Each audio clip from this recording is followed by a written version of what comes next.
Genghis Khan दुनिया का सबसे क्रूर तानाशाह, जिसने जीते जी 4 करोड़ लोगों का कत्ल किया, शहरों को कब्रिस्तान में बदल दिया। मंगोल साम्राज्य के संस्थापक चंगेज के दरिंदे सैनिक जिस भी देश पर हमला करते, वहां के राजा, आम जनता और यहां तक कि जानवरों को भी मौत के घाट उतार देते और कई फीट ऊंचे लाशों के पिरामिड बनाकर अपनी जीत का परचम लहराते, जिसके बाद चंगेज उस राज्य की राजकुमारियों का यौन शोषण करता, जबकि उसके सैनिक वहां की आम महिलाओं की इज्जत लूटते। सिर्फ कुछ ही सालों में चंगेज ने दुनिया के 1/3 हिस्से को अपने कब्जे में कर लिया था और अपने साम्राज्य को दुनिया के सबसे अमीर और खतरनाक साम्राज्य के रूप में स्थापित किया और दुनिया की 10% आबादी को खत्म कर दिया। जो दानव आजाद लोगों का ही इतना बुरा हश्र करता था, वो अपने गुलामों के साथ तो जानवरों से भी गंदा सलूक करता था। तो कैसे चंगेज खान ने अपने राज में करोड़ों गुलाम की बलि चढ़ा दी? इस क्रूर राजा के अतरंगी शौक कैसे थे? कैसे चंगेज खान ने मरने के बाद भी 40,000 लोगों की जान ले ली? और क्यों आज तक कोई भी देश चंगेज खान की कब्र नहीं खोज पाया है? जानेंगे इस हैरान कर देने वाली वीडियो में, लेकिन उसके पहले प्लीज आप वीडियो को लाइक और चैनल को सब्सक्राइब जरूर कर दीजिए। 12वीं सदी की शुरुआत में चंगेज खान ने मंगोल साम्राज्य की नींव रखी थी और उसकी नजर में अपनी प्रजा के अलावा दुनिया के किसी भी इंसान या जानवर की कोई अहमियत नहीं थी। इसलिए वो अपने गुलामों के साथ इतना बुरा व्यवहार करता था कि सुनकर किसी की भी रूह कांप जाए।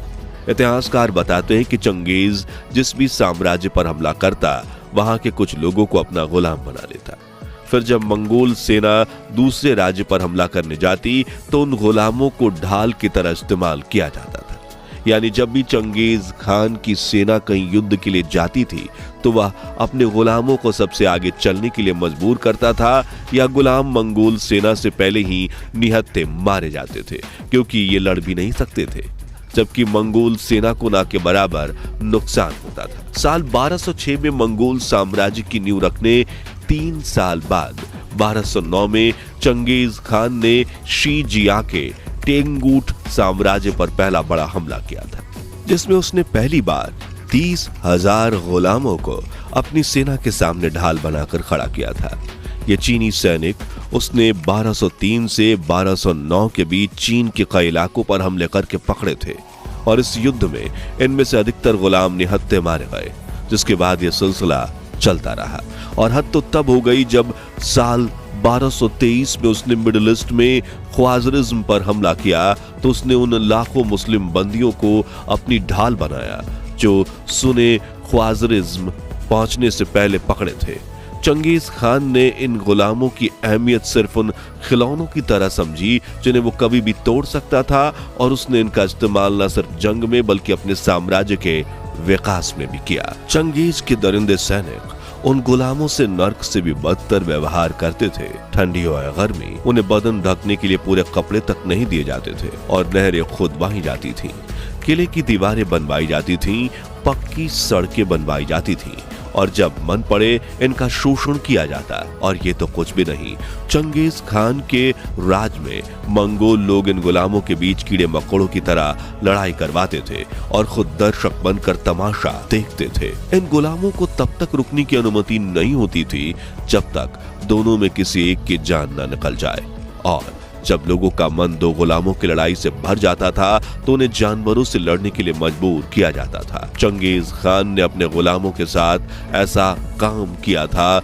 जिसने उस समय इंसानियत का गला घोंट दिया था, और यह भयानक काम था गुलामों का यौन शोषण। चंगेज खान के शासन में गुलामों की यौन उत्पीड़न की कोई सीमा नहीं थी। चंगेज की सेना युद्ध में महिलाओं को सामान की तरह लूट ले आती थी। फिर उन औरतों पर चंगेज के बेटे पोते और सैनिक काफी जुर्म ढाते थे। खुद चंगेज खान जब दूसरे राज्यों के सामने युद्ध जीत जाता, तो वहां की राजकुमारियों और अगुआ करके ले आता और उनका यौन शोषण करता, और उनमें से कई गर्भवती हो जाती।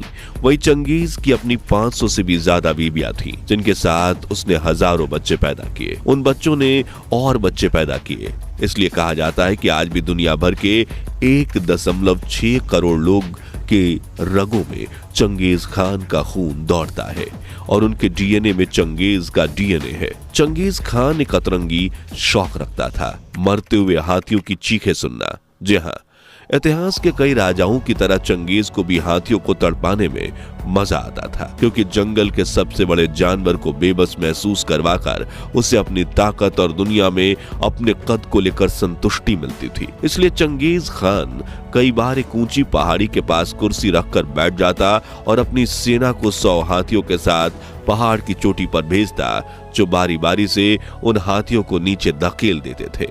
और जब हाथी नीचे गिरकर अपने जीवन के आखिरी पलों में चीखते और रोते थे, तब चंगेज उन्हें तड़पता देख हंसी के ठहाके लगाता था। चंगेज की नजर में इंसान की जान की कोई अहमियत नहीं थी, और जब उसने ख्वारिज्म साम्राज्य पर हमला किया था, तब उसमें निशापुर, मर्व और हेरात नाम के दुनिया के 3 सबसे अमीर शहर थे।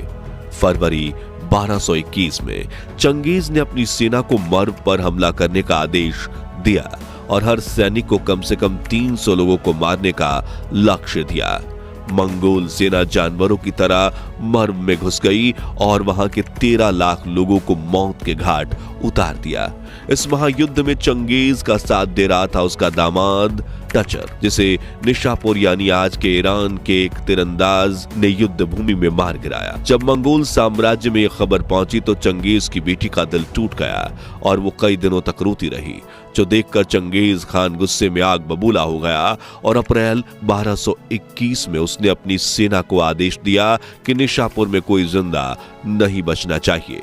चंगेज के आदेश से मंगोल सेना निशापुर पर टूट पड़ी और उन्होंने न सिर्फ 17.5 लाख लोगों को मार गिराया, बल्कि लाखों जानवर भी मार दिए, जिसके बाद मरे हुए लोगों की 3 बड़े पिरामिड बनाए गए, एक मर्दों का, दूसरा औरतों का, तीसरा बच्चों का। यह इसलिए किया गया ताकि कोई दोबारा मंगोल सम्राट चंगेज खान के परिवार पर हमला करने से पहले 100 बार सोचे।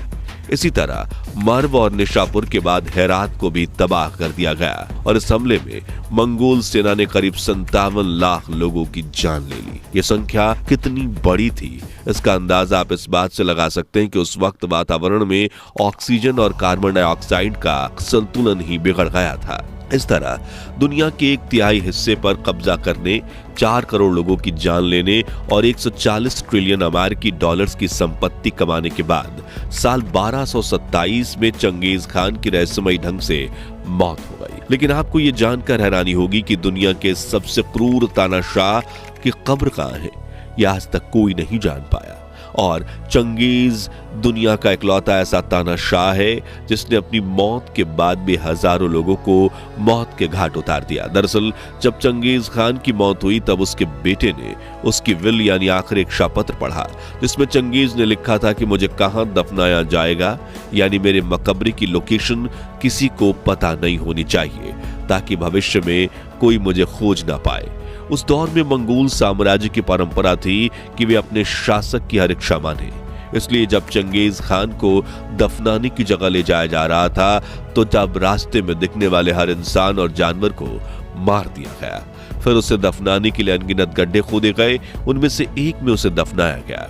इस दौरान चंगेज की अंतिम यात्रा में 2000 लोग शामिल हुए, जिन्हें पता था कि चंगेज को कहां दफनाया गया है, यानी उनकी मौत की तारीख लिखी जा चुकी थी। खैर, चंगेज खान के अंतिम विधि के बाद कई एकड़ बड़ी उस जगह पर 1000 घोड़ों को दौड़ाया गया था, ताकि जमीन हर तरफ से एक जैसी दिखे और किसी को पता न चले कि चंगेज को दफनाने के लिए कहां गड्ढा किया गया। फिर शुरू हुआ कत्लेआम उन 2000 लोगों का जो चंगेज खान की अंतिम क्रिया में हिस्सा लेने पहुंचे थे। जब सैनिकों की पहली टुकड़ी ने इन 2000 लोगों को मारा, तब दूसरी टुकड़ी वहां पहुंची और उन्होंने मंगोल सेना की पहली टुकड़ी समेत उन 1000 घोड़ों को भी मार दिया जिन्हें वहां दौड़ाया गया था। फिर तीसरी टुकड़ी ने आकर दूसरी टुकड़ी को मार दिया। ये सिलसिला कई बार चला और ये कत्लेआम भी इलाकों में कई जगहों पर हुआ ताकि असली जगह छिप जाए। कहा जाता है कि इसके बाद मंगोल सेना की निगरानी में उस इलाके में बहने वाली नदी की बहाव की दिशा को भी बदलवा दिया गया और आज भी बहती नदी के नीचे जाकर कई किलोमीटर लंबी खुदाई करना असंभव है। इसलिए आज तक कोई चंगेज खान के मृत शरीर को खोज नहीं पाया। हैरानी की बात यह है कि सैनिकों ने नदी की दिशा बदलवाने वाले मजदूरों को भी मार दिया, फिर सैनिकों की उस टुकड़ी को भी मौत के घाट उतार दिया गया। यह सिलसिला तब तक चला जब तक चंगेज खान के मकबरे के बारे में जरा सा भी अंदाजा रखने वाला आखिरी व्यक्ति मारा नहीं गया। इस तरह चंगेज खान ने अपनी मौत के बाद भी करीब 40,000 लोगों की जान ले ली। लेकिन चंगेज खान क्यों नहीं चाहता था कि कोई उसके मकबरे को ढूंढ पाए, तो इसे लेकर उसका मानना था कि भविष्य में उसका मृत शरीर ढूंढकर उसकी नकल ना करे और ना ही कोई उसकी मूर्ति बनाकर पूजा करे। इसी कारण से उसने ना तो कभी अपना स्केच बनवाया और ना ही कोई प्रतिमा। और इस वक्त आप स्क्रीन पर चंगेज खान की जो तस्वीर देख रहे हैं उसे भी उसके मरने के बाद ही बनाया गया था। तो आज के लिए बस इतना ही। आपको ये वीडियो कैसा लगा और दुनिया के इतिहास में चंगेज खान जैसा दूसरा खतरनाक तानाशाह कौन था, अपनी राय कमेंट में बताइए। ये वीडियो अच्छी लगी हो तो इसे लाइक शेयर करके 11,000 लाइक्स को जरूर करवा दीजिए और दुनिया के इतिहास की ऐसी अनसुनी अनकही कहानियों के लिए हमारे चैनल को सब्सक्राइब करके पास वाली घंटी जरूर बजा दीजिए। धन्यवाद।